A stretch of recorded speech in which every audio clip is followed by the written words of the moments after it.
So with everyone's consent, we're recording this talk.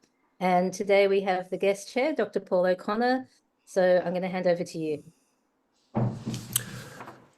Hi there. Okay, thanks everyone watching live and also on YouTube. I'm really delighted to be able to host and chair this session of the SHRED seminar series. Our guest today is Dr. Clifton Evers, who is both a friend and colleague, whose work has had a particularly strong impact on my own research and more consequentially also the genesis of this SHRED group and the SHRED project. So this is quite a significant guest that we have. I first met Cliff in October 2014, so nearly 10 years ago, where we were both presenting in a symposium in Hong Kong on ethnicity and effect. So we were really presenting on something quite separate to what's currently brought us together. But we got to talking about skateboarding and surfing then, which was really a joyful experience. And it was also a kind of crazy time to be in Hong Kong because the umbrella revolution had just started. So the streets were occupied. Yeah, great time. Cliff is originally from Australia and he grew up surfing. And in time, his academic focus turned towards this theme. He studied his undergraduate at Griffith University in Melbourne, graduating with a first in cultural studies and philosophy. He studied masculinity and surfing for his PhD at the University of Sydney and was awarded his doctorate in 2005 for the thesis Becoming Man, Becoming Wave. He has subsequently published numerous works on gender and surfing and has an established voice in critical surf studies. Cliff has taught in Australia, China, and now holds a position as senior lecturer in media and cultural studies at Newcastle University. His recent research agenda has looked at lifestyle, sports, and environmental degradation, and he has developed the influential concept of polluted leisure to address the ways in which recreation is tied to play in a permanently polluted planet. His practice also extends to filmmaking, and he has been successful in winning several grants and research partnerships. His articles, Polluted Leisure in the Journal of Leisure Sciences and Polluted Leisure and Blue Spaces in the Journal of Sport and Social Issues, are essential reading for anyone following the SHRED project.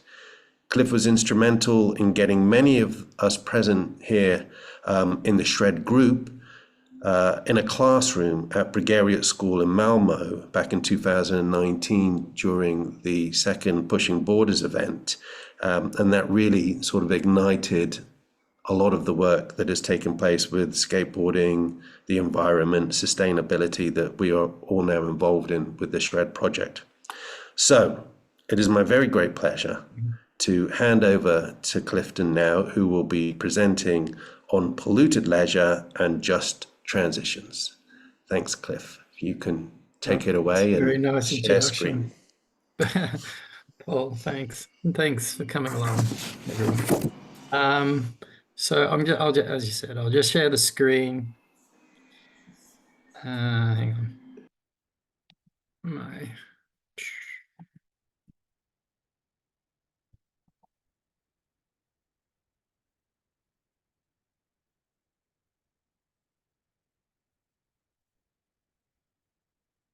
So can everyone see? Can you see it, Paul? Yeah, it's all looking really good, Cliff. Go ahead. That's perfect. Okay. So, all right. So, thanks for coming along. Yeah, it was really lovely to be asked to speak about polluted leisure. And as Paul pointed out, I come mostly from a critical surf studies background when it comes to lifestyle sports. But I've always carried an interest in skate, and that's sort of continued as a sort of side project, more in a just practical everyday way rather than a sort of scholarly way. But in this talk, I'm going to touch on a few. I guess they're just questions or queries I've got for yourselves about certain elements of skateboarding and the future of a sustainable skateboarding. And I've often, when I'm looking at the issue of pollution and leisure, I've mostly approached things through a very micro-ethnographic perspective, really sort of more intimate place-based things. But I'm also being swept up because of my methodology. I often use creative arts-based methods, been swept up into, I guess, is sort of political science scholarship around just transitions, which I'll explain a bit later.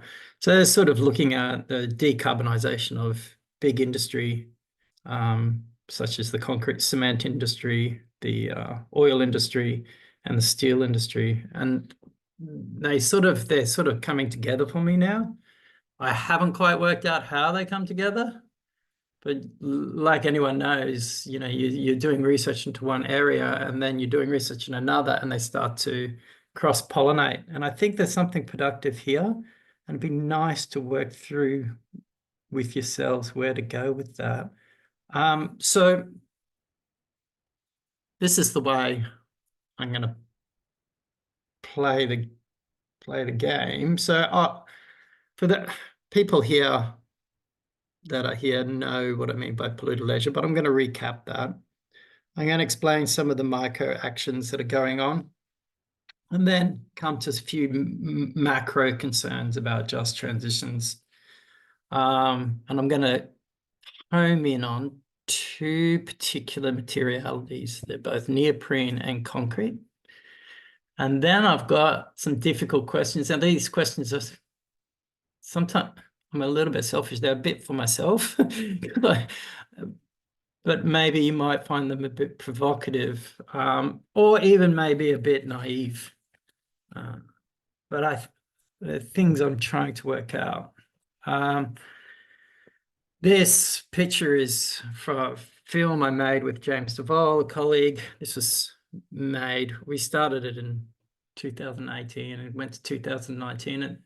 And it's about the production of, it was about the linking between the surfing industry and the oil industrial complex. And I'll talk about it in a bit more detail, but it was specifically aligned with, basically without the petrochemical industry, surfing would at this point cease to exist in many places. All right, so to recap, what do I mean by polluted leisure? If you've read any of my stuff, I'm talking about the embodied sensorial, emotional, intellectual, spatial, and technological business of pollution.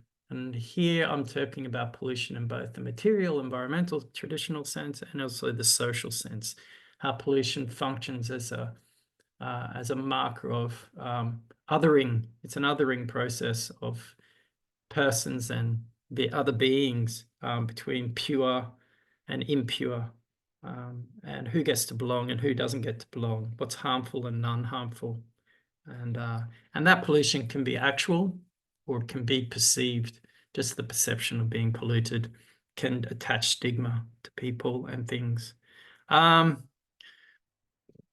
Importantly for me, polluted leisure, I first started thinking of the concept in a very personal way, but increasingly I'm scaling out the network right across environmental, industrial, technological, economic, material, and social lines, which becomes a very, very complex picture. But I think I have to trace each of these to sort of, develop the depth of the concept. Now, the best way to understand what I mean by polluted leisure is to understand a little bit about just sort of background, how I came to it. So I came to it when I grew up in Australia, as Paul said, and I never really got involved in environmental causes. I was a bit privileged in that regard. I didn't come into contact with pollution too badly. But then for work, because I couldn't get a job in Australia after my PhD, I had the opportunity, and I went to China, and it was in Shanghai and Ningbo, which is about 3 hours south of Shanghai. And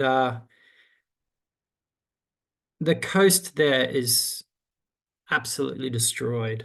And the pollution is next level. And when I used to go, because I couldn't surf in Shanghai, I used to go skating around Shanghai, which isn't the easiest thing to do. It's a busy place. But like sometimes I'd be out skating and you literally could not see the buildings because of the pollution, the air pollution. So I had to get an app, and that app would tell me what the pollution rating was for that day. And then you'd sort of use that app to determine, okay, today is probably less bad than the other day, so I might go out. Yeah, so I started to adapt my leisure activities, and the pollution drove that leisure activity and determined when and where I could do it. And then there was this, then I wasn't too far away from I heard about the Fukushima, the big earthquake and tsunami in 2011, March 11, 2011. And I got in contact with a scholar in Japan called Adam During, and we started having a think about, and I had the opportunity to visit Fukushima post disaster, and thinking about the surface relationship to that pollution, the radiation fallout. And I was struck by the commitment to the activities, to continue doing the activities despite risks, and the role that the surface played in rebuilding those communities in spite of the risks. So there was this persistence to pursue that activity and to adapt to the new environment, I guess, and the pollution that had occurred. And then those people were stigmatized. People in Fukushima were stigmatized. So in turn, they became pollutants as well. And then I finished there and I moved to Northeast England. And Northeast England, if you may not be familiar with, the coast of Northeast England is ex-coal mining, it's heavy chemical production,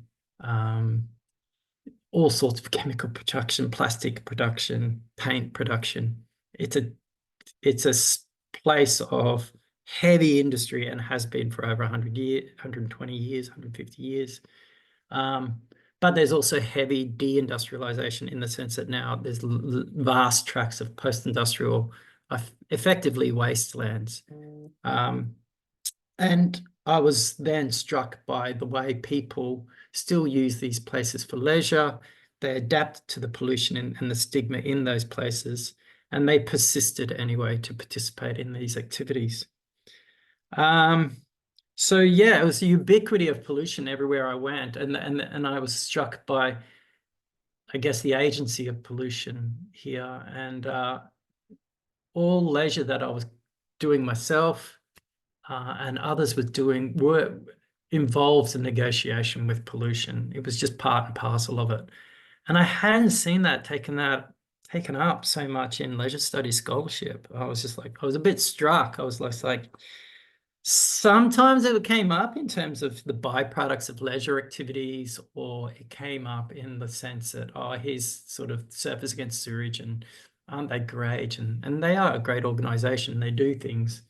But there wasn't much talk about living with the pollution and in these new circumstances in the Anthropocene, I guess, for lack of a better term.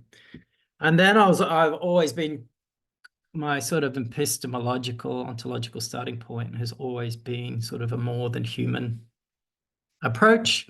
So, when I'm talking about agency, I was always interested in how the non-human, the more than human, co-created meaning. And I said, well, pollution's co-creating meaning and practices and understanding and enskillment and space. So I need to make sense of this in some way, shape, or form, and hence I moved into the polluted leisure concept idea.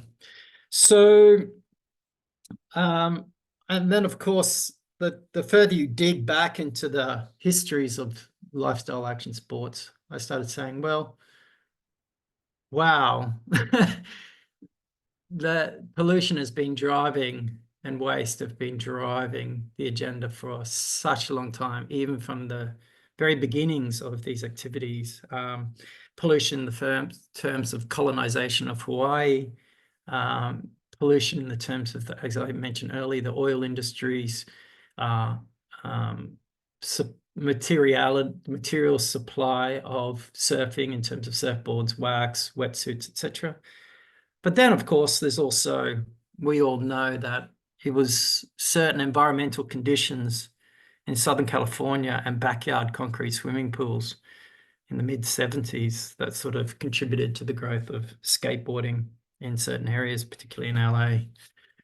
So I'm like, right, so there's this driving force to what we do and how we make meaning, and it's shaping our cultures. And I want to make sense of that a little bit more, because it's so entangled that we do need to disentangle it, because we can't continue according to certain structures which have got us into this mess that we're in the first place, this environmental catastrophe. So there's been some micro actions in terms of the pollution.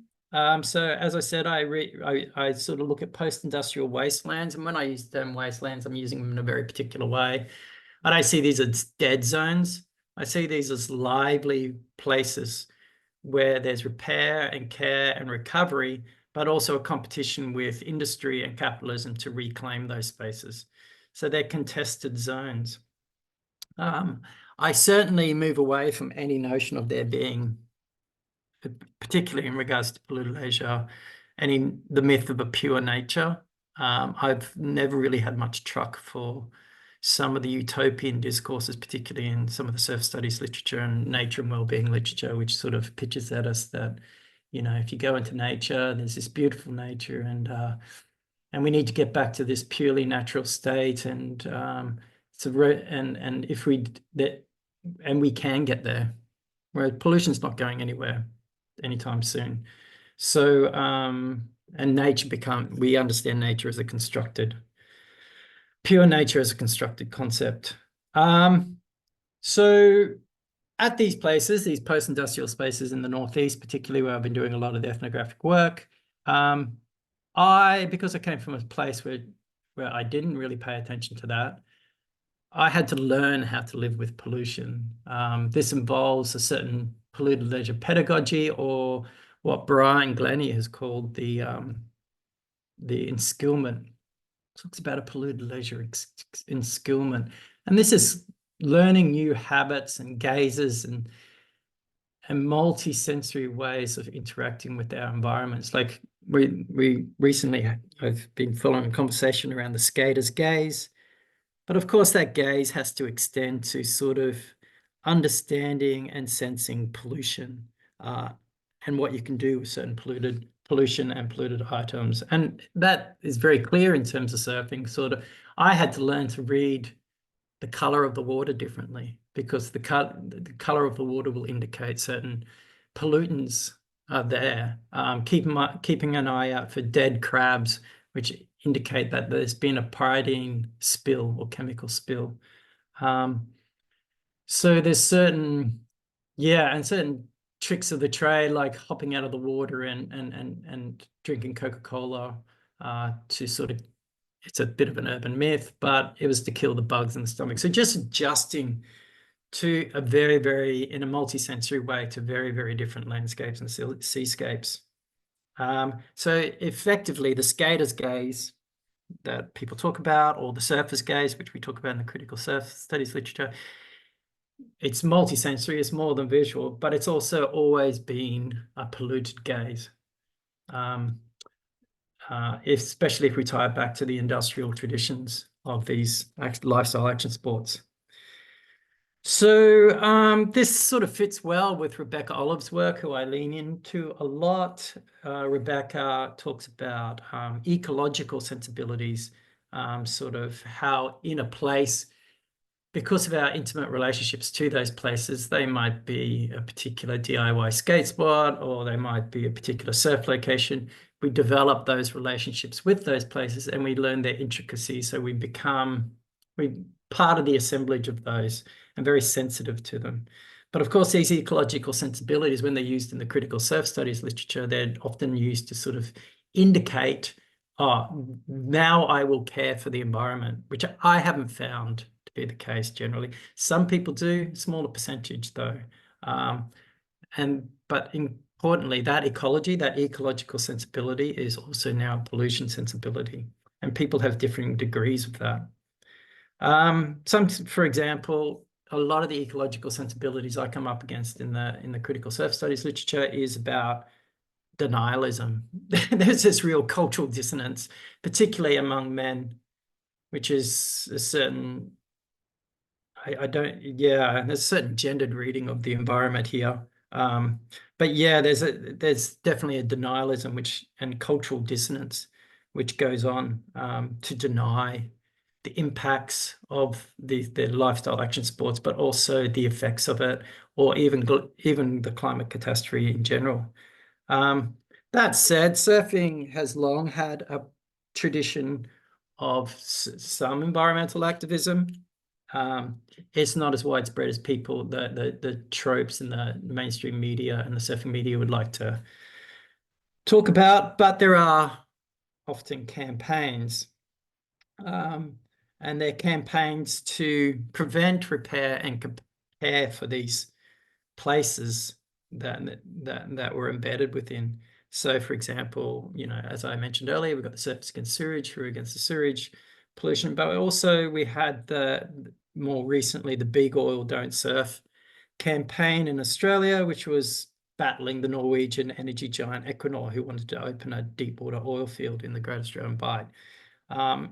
Now, that oil field didn't go ahead. Was it because of the surfers protesting? Unlikely. It was more an economic decision.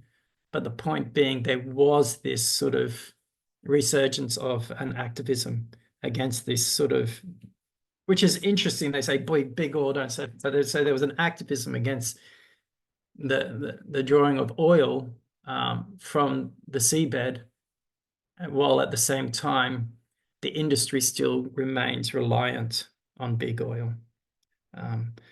So then I started saying, right, okay, we have these traditional normative activism in this particular field, but there's also really intimate daily acts of repair and care, informal repair and care, which matter just as much. So this, for example, is I surf at a place called South Gare and Linemouth, etc. And just randomly surfers, they're not attached to any particular activist organization such as Surfers Against Sewage or whatever. They're just a group of friends who happen to get together and will go and do cleanup exercises in those places, pulling out old tires, planting different sorts of wildflowers. We did that. There's a lot of litter picking, which you might say doesn't really make a difference. But the fact is, it's a reminder to ourselves that we care for these places and we won't do to them what the big industry has done to them. Then I was thinking, I wonder what repair and care goes on in terms of the skate scene. And I came across Duncan and Jason's article, Preparing Surfaces for Shredding, Skateboarding Repair and Repair and Care Across Scales. I was like, okay, and they talk about a tactical urbanism. I said, okay, this is the sort of thing we're talking about, that I'm talking about. This is sort of making use of sort of unused, derelict and polluted spaces to build community and persist and adapt to polluted conditions. And, these informal care and repair has been going on in a lot of places, yet they're not often accounted for in policy. Policy tends to take this big picture view. So the point here was that polluted leisure is not just living, it's the living with pollution, but also there are elements of repair and care that are going on in really interesting ways. But it did leave me with the question, what kinds of repair work are being done in different places? And by whom exactly? And I'll come to this in a bit, because this by whom? Who are the people who are expected to pick up the pieces and put things back together again once capital leaves the scene, big capital leaves the scene? And I'm always really, really cautious, because I sometimes look at the things that my friends and I do, and I see some of the things that that Duncan and Jason were talking about, and they're fantastic, and we need to do these things. But isn't it interesting how there's just this neoliberal creep? These responsibilities continue to fall on small groups of people and individuals to basically pick up the pieces again. So, I'm also, at the same time, while I love those activities, I'm really careful about the responsibility for repair, care, and change always coming back and resting on the shoulders of individuals, and many times people who are very, very are marginalized by big polluting industries and are most vulnerable to them. And that responsibility then gets abrogated from the big social institutions and industrial complexes, which are the ones who must implement the big structural change or progressive reform.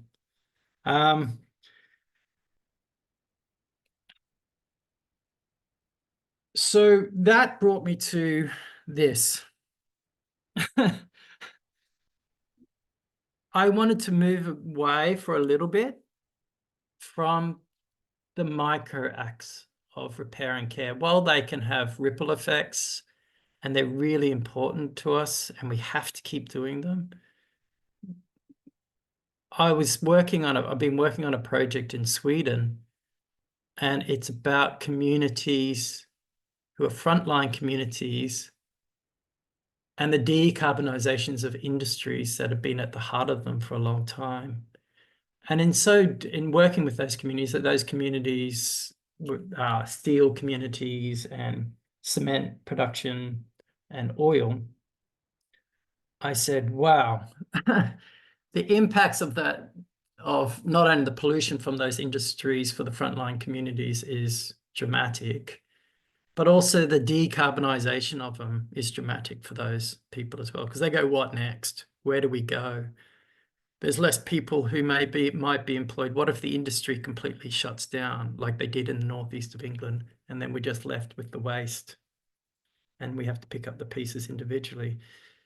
Fortunately, Sweden has a sort of structure in place, and they're trying to work through this on a wider scale.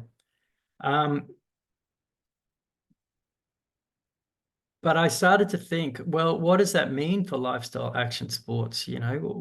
What does a just transition, a large structural change of lifestyle action sports, what happens when that concept of just transition butts up against what we do in those industries who, as Ben has previously pointed out in the SHRED talks, he sort of talked about a lot of greenwashing going on. And there is a holding to account of there needs to be quite wide structural change, and it's not going to be easy.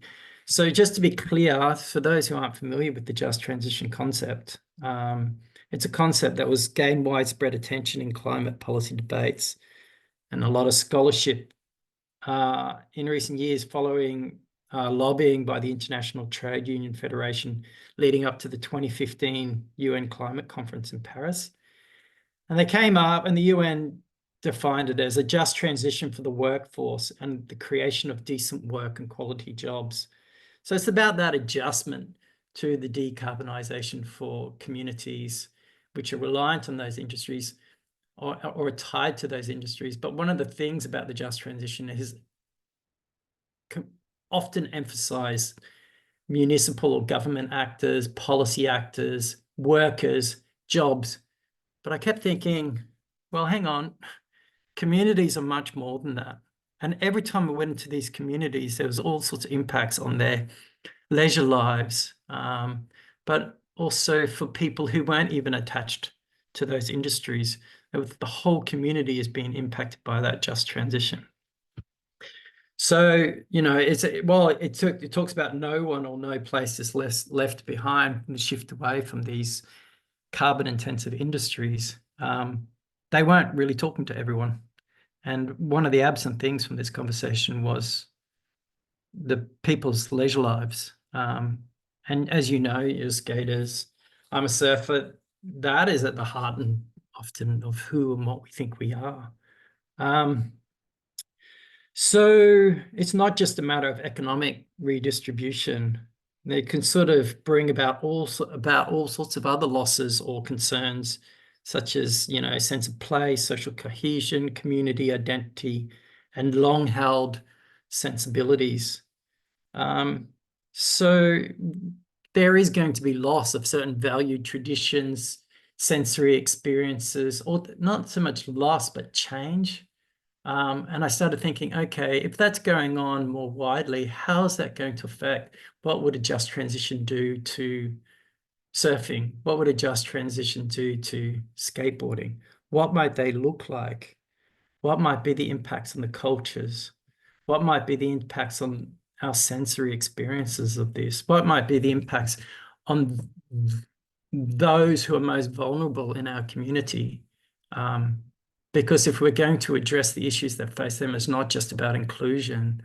It's about, okay, we've got to see certain ways of acting in the world that lead to those vulnerabilities, that force them to have the resilience, right? So it's about changing the structures. So these are some things that I started thinking about: just transition, fossil fuel production systems, how they're all entangled with our leisure activities, and extending the just transition conversation into what our leisure lives. So one way to think about it, in terms of there is a certain change, just transition change happening in surfing. When it comes to surfboards and wax and these things, it's pretty piecemeal. It's pretty greenwashy. But there is a bit of a change happening in terms of wetsuits. Wetsuits, of course, have extended the surfing population hugely as we move into sort of cold water zones. And it's much more accessible to people. So it's been pretty powerful impact on our culture. And cold water surfing has built its own unique culture. And here in the northeast of England, if you didn't have wetsuits, yeah, surfing is pretty unpleasant, to be perfectly fair. And you use it as a shield against the pollution even. Except, as you probably know, the wetsuit stems from a military-industrial complex. It was developed for divers in the US Navy. Then, it's produced neoprene, which is the base rubber, is produced out of chloroprene. Chloroprene is exceptionally toxic and cancer-producing. So there's been a sort of bit of a industrial shift. It's starting to take root now, where some people are bringing into production natural rubber. And it's mostly on the back of work of companies like Patagonia and another company called Ulex, which harvests rubber, certain natural rubber from the hevea tree, which was originated in South America, in the Latin Americas. So there's a film coming out called A Toxic Love Affair. They've done a bit of their sort of late production. It's called A Toxic Love Affair. It's by I did The Toxic Love Affair in 2019 to start looking at this, but there's a much better film coming out called The Big C by Lewis Arnold and Chris Nelson about this production of chloroprene and its impact on the communities where it's produced, particularly in Louisiana. That's where they focus their documentary, at the Denka factory, which is a Japanese company which produces the chloroprene, but also the frontline community, fence line community around that has some of the highest rates of cancer in the US. So they've been trying to shut it down, basically. And that chloroprene is linked to production of neoprene. Now, the Denka plant is located in what's called Cancer Alley, which is a predominantly Black low-income town in Louisiana. And of course, this is a classic example of environmental racism. Now, they haven't been able to shut it down because of the consequence of jobs. But it's been interesting that this documentary and tracing some of the links between this production of chloroprene, the oil industry, and wetsuits has actually gained some traction. And we are seeing big labels shift across to it. Slowly, it's taken a lot of convincing, but there's also a lot of resistance among surfers because the natural rubber is not as flexible, it continues to be not as flexible. And people sort of say, oh, and it's more expensive. So there's certain resistance culturally to this change in industrial production. And then there's also, it's not all plain sailing in terms of the just transition because, the hevea tree was native to the Amazon. And when it began to get plantationed, that involved colonization and displacement of local indigenous people. So even this production method has, injustices tied to its production. That's less the case now, although some companies which own the hevea production, the natural rubber production, also produce palm oil, which is responsible for deforestation, and biodiversity loss, etc. And a lot of the workers are not paid very well at all. Now, this is being regulated more strongly, so there is some improvement. But the point I'm making here, in a very roundabout way, is that this just transition is not easy and is full of complexities, lines of colonization, labor exploitation, loss of work, neoliberalism, and more. So I understand it quite well, personally, in terms of surfing. But then I sort of started saying, well, how do these lines come together in terms of skateboarding? And I know I'm not an expert in your fields. And, I understand skateboarding as, as gray space, as Paul has pointed out with his wonderful concept. But what I do know is that concrete is loved. I started making a film about concrete skateboarders, which I haven't got to finish yet because of workload. But there is this love for concrete, and it's understandable. Because of the central role it's played in skateboarding, and the sensations of skateboarding and the culture and the histories of skateboarding. And it's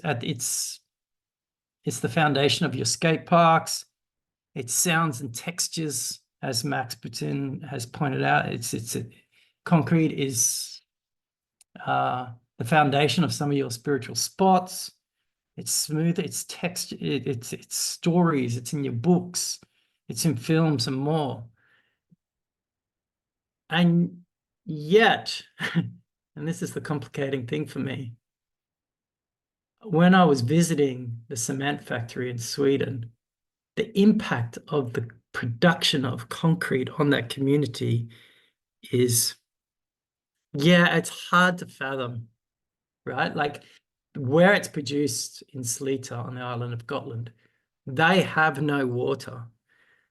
And the quarry for the limestone is huge. And of course, with that quarrying comes dust, right? And there's the CO2 emission is off the charts because the production of clinker, which is part of the production technique, is of a high emitter of CO2. So, and then next, there's a skate park on the opposite side of the island at Visby. And then I started making the links, and then I started talking to the skaters at the skate park in Visby on the other side of the island. And they had no idea, like the cement and concrete for that came from that plant, the Heidelberg Group, the biggest manufacturers, a German manufacturer, the biggest manufacturers. So there was a direct link to the vulnerabilities of the people in Sleater to that skate park that no one spoke about, no one really felt the need to bring up. And I started thinking, wow, okay, this might be a conversation worth having. Maybe not. Of course, cement production, I know skaters might say, well, it's minuscule in the grand scheme of things, and it is. But I don't know, it's the same thing I feel with the surfing. There is this sort of haunting or responsibility for those who we may not know, but who suffer because of these industries that we are connected into, whether we like it or not. Anyway, the point is the cement industry, when I was doing the research for this little doco sit thing I was doing, looking at cement, and you're learning that if it were a country, it would be the third largest carbon dioxide emitter in the world, right? Surpassed only by China and the US. It's responsible for 8% of the world's CO2.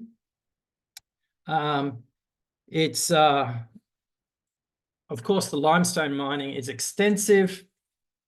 Concrete adds to the heat island effect by absorbing the warmth of the sun and trapping gas from car exhaust, which affects the most disadvantaged urban neighborhoods' health.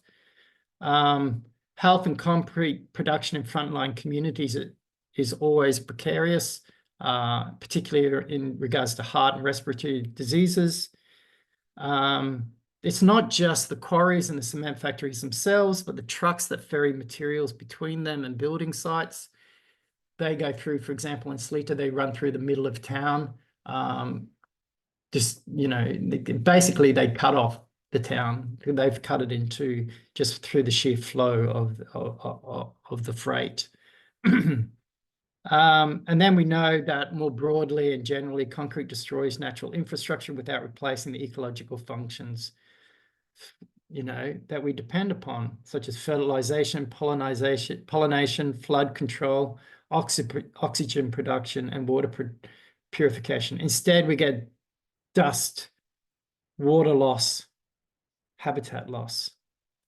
So the question I kept coming back to is, how long can we afford to be concrete disciples, right? And then Paul had sent me a link to a recent seminar called Concrete Eulogies, and it's Architects Climate Action Network. And they are thinking about the same question. What happens at the end of concrete? Can concrete end? And they talk about, they ask certain questions such as, how do we mourn concrete? Can we keep building in concrete? And I listened to a talk by Charity Edwards, who's an architecture scholar, who spoke of a concrete chromophobia.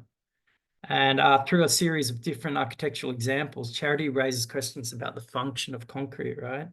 So, for example, she points out, she says, so there's the function of concrete, but then there's also its symbolic features. And she went on to this super interesting discussion about the prevalence of pale concrete as being part of a deeper cultural bias, that of a Western chromophobia, whereby color comes to symbolize chaos and disorder, pollution, and yet paleness, ironically, comes to signify order, purity, neutrality, sanitized aesthetic, and a sort of whiteness ideal. So that paleness of the concrete is not neutral. Symbolically, it's emblematic of marginalization, an act of framing color, texture, and difference as pollution. And so I started thinking to myself, and this is sort of questions I have for the group, I guess, does this mean addressing the paleness of concrete is part of what we need to do in terms of decolonizing efforts, and looking for sustainable futures? you know, not just in architecture, but also in skateboarding, you know. And then, you know, and, you know, Brian has also pointed out to me that, you know, concrete skate parks cap toxic sites, you know, cross over, you know, heavily polluted wastelands, etc., and the damage of capitalism.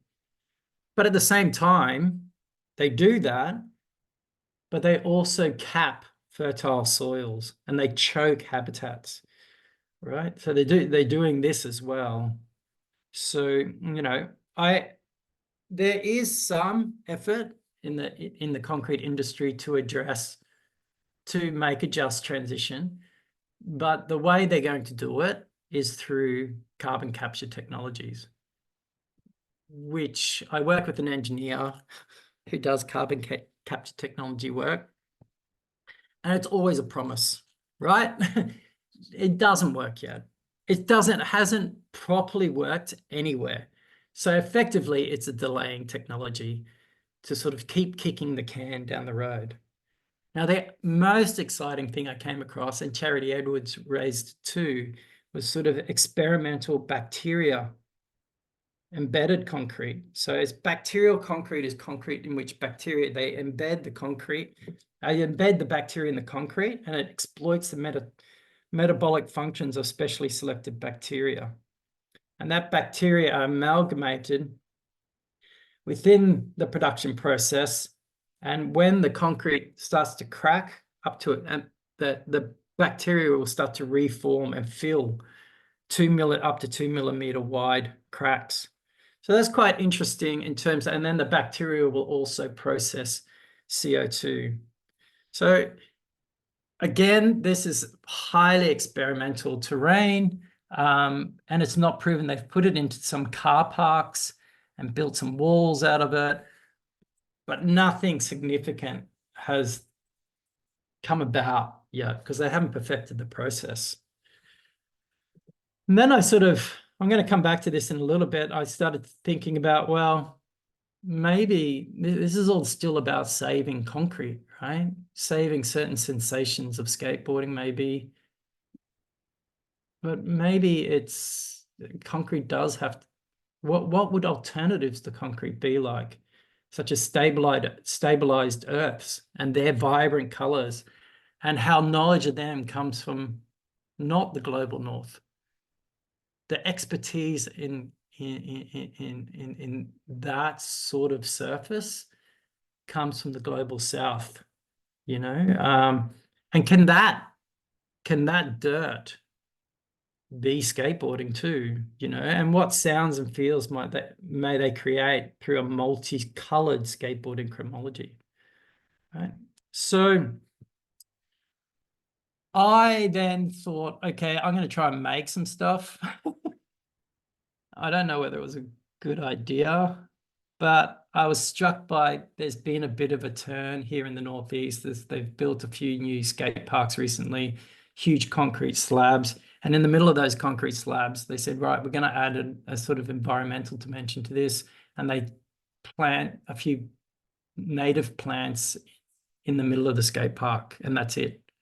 And I'm like, that's not cutting it. And then they're saying, right, this is sort of part of a green transition for these skate parks. I wasn't sort of buying it. So, you know, Paul knows this spot. It's called the Wasty. It's a DIY spot, a biker in Newcastle. And they have built this fantastic DIY spot. And Mike Jeffries from Northumbria pointed out at this DIY spot, it's just got weeds everywhere. And it's actually, you know, there's bees buzzing around and bugs, and there's trees where people sit under, and there's rubble everywhere. And I'm like, yeah, okay, this is where it's at. Oh, sorry, Paul, I got to finish, do I? No. Okay. No, not at all. I was just letting you know how much time you were in. Yeah, I'll try and wrap up quick. And you know, and then there's the constant reuse. This is coming back to the micro again, right? So I've moved back to the micro. The constant reuse of, you know, broken piece of concrete and whatever rubble was lying around. And then recently, Paul shared with us the work of Dominic Teo about skate spolia, which is just, yeah, it just hit the nail on the head. You know, this is, And Dominic writes, you know, spolia refers to materials that are salvaged from one structure and reintegrated into another, you know, and the term originates from the word for spoils. I'm like, okay, this is very cool. And this is this repurposing of this, but we're still working with the same materials. And even though we're reusing them. So there's something I still wanted to push a little bit further. And I worked with an artist called Russell Coleman, and we came up with we used potash. Potash is sort of byproduct of biofuel, and it's just normally waste. But if we added trail plastics, which are like plastics from car tail lights, that they shred them up and they can't use them. They can't use them for anything. So you use that sort of mixed with the potash, and we still had to add a little bit of, not much, but just a small bit of plastic binding polymer, and we could create curbs that a sort of concrete substitute. Now, it still had problems, again, reusing the plastics, a little bit of plastic polymer, but just looking for a different materiality for skateboarding and the different sensations that materiality brings to skateboarding. But it failed. I think Paul was there when it failed. It was just too sticky. I'll play the clip.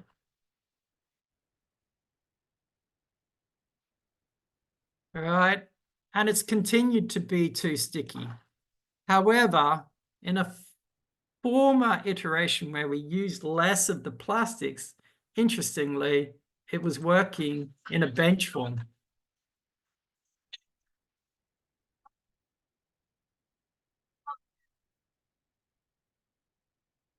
So it held up. It held up. So it was just this experimenting with different materialities of skateboarding, and then sort of saying, right, what if you came up with a different materiality that could go into mass production and take the place of concrete, and color skateboarding differently, introduce new sensations to skateboarding. What might that mean? Can that feed up and become its own just transition, a ground up just transition and structural transition for skateboarders, particularly when it comes to skate park. I'm not talking about street skating here. So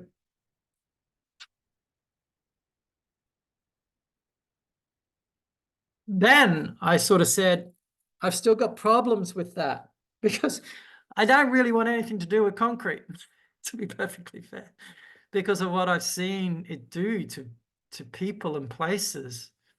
I just had this aversion to it. And I said, right.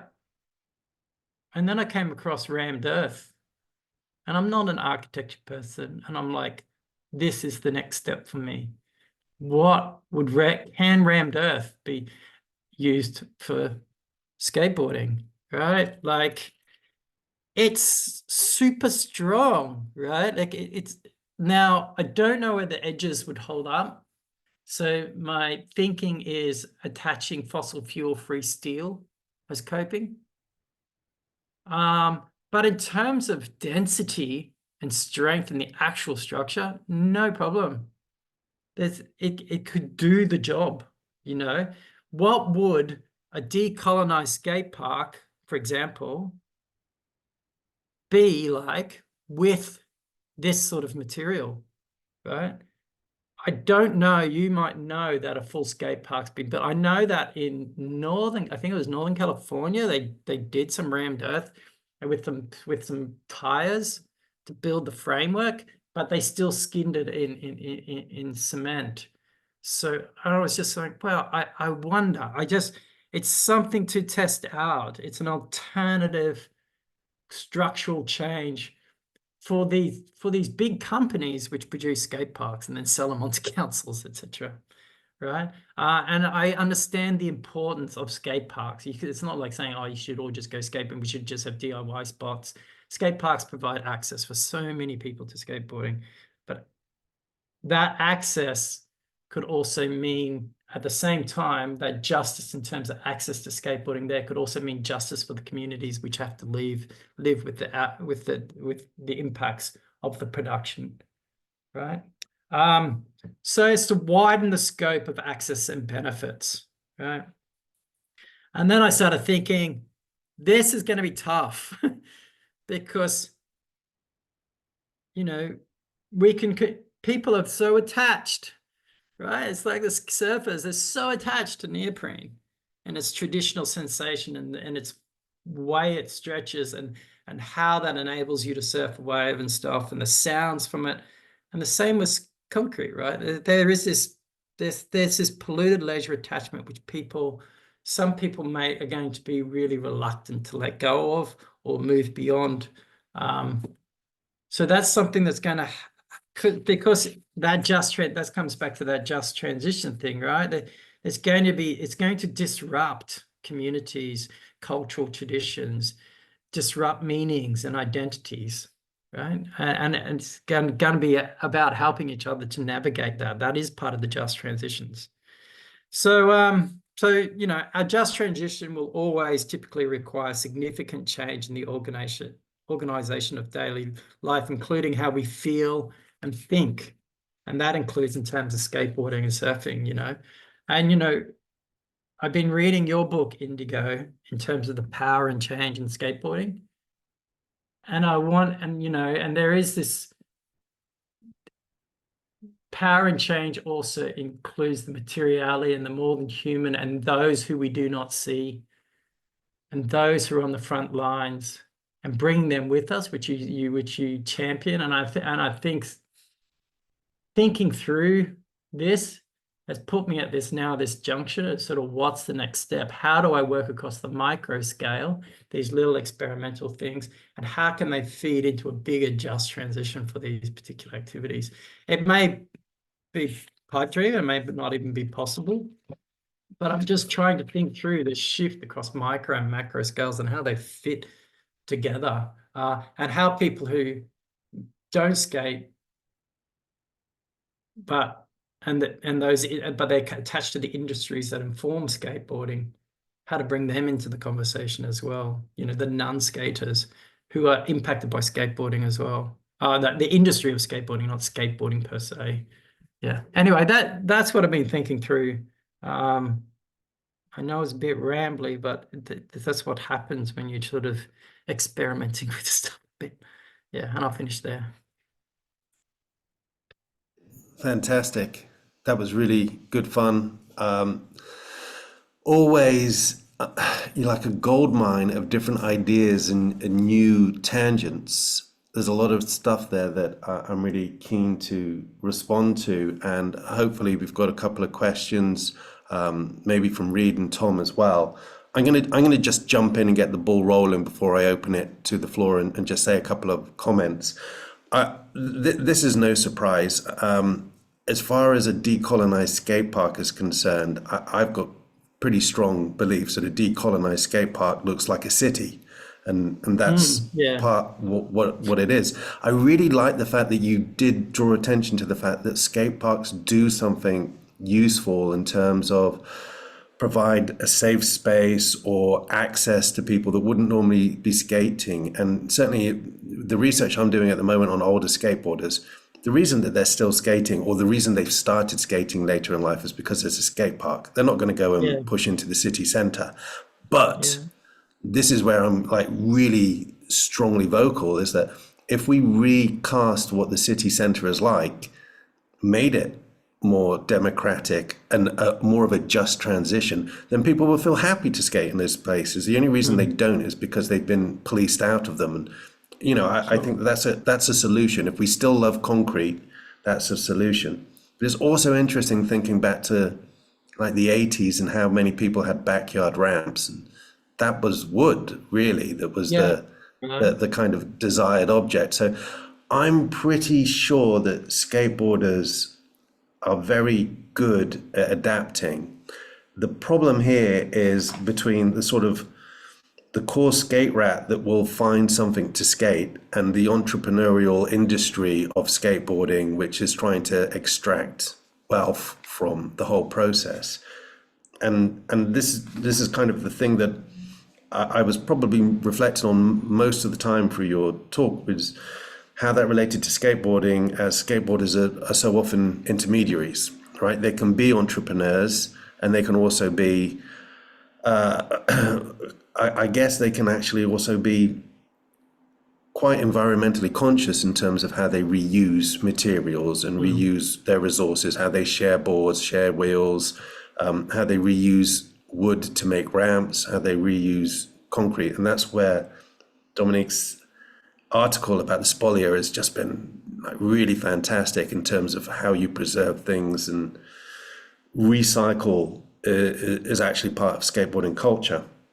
The last comment that I'm going to make, and I'm really, really excited about this Charity Edwards chromophobia stuff, is, again, skateboarders seem to be a bit of an intermediary here. If there's something actually bad about the paleness of skateboarding, the paleness of concrete in terms of its symbolic meaning, the coolness of it, the sort of austerity of it. Well, look at what happens in skate parks. Skateboarders throw graffiti up on the concrete. And Stockwell, right, in London's got this beautiful red dye to it.